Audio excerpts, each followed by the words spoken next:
30 октября в Москве министр экономики Кристина Озган подписала соглашение, предоставляющее беспрецедентные льготы российским олигархам.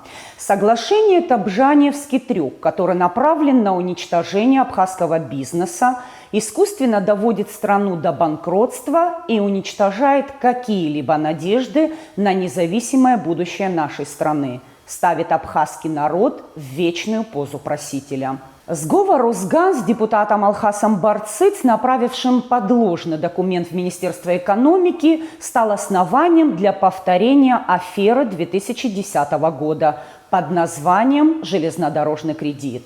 С этим кредитом, залоговым обязательством, под который стала Абхазская железная дорога, страна не может расплатиться уже более 15 лет. За это преступление перед нашим народом не понесли ответственность ни подписанты этого документа, ни его лоббисты, которые продолжают творить беззаконие, распихав миллиарды по своим карманам. Сейчас аппетиты Аслана Бжани и его команды профессионалов-манипуляторов выросли. Теперь им мало одной железной дороги и даже проданного аэропорта. На сей раз они решили полностью распродать страну, которую отказались защищать от грузинской агрессии в 1992 году.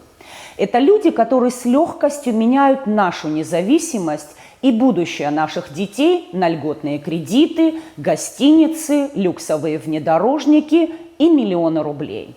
Ничуть не меньшую ответственность за происходящее, за их вседозволенность и внедрение коррупции, за нарушение законов и Конституции Абхазии несут и другие чиновники, покрывающие их преступления против страны. Мы столкнулись с ситуацией, когда свора корыстолюбивых чиновников, дорвавшись до власти в результате переворота и лжи, не оставила нам даже надежды на будущее. Разграбив бюджет, пустив по миру добропорядочных граждан нашей страны, доведя до нищенского существования социально незащищенные группы людей, которые добросовестно оплачивают их долги и пополняют бюджет за счет своих мизерных доходов.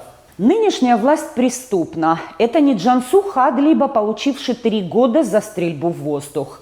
Обычно такое поведение называется предательством, но об этом скажет народ и заставит отвечать за все совершенные преступления против Родины.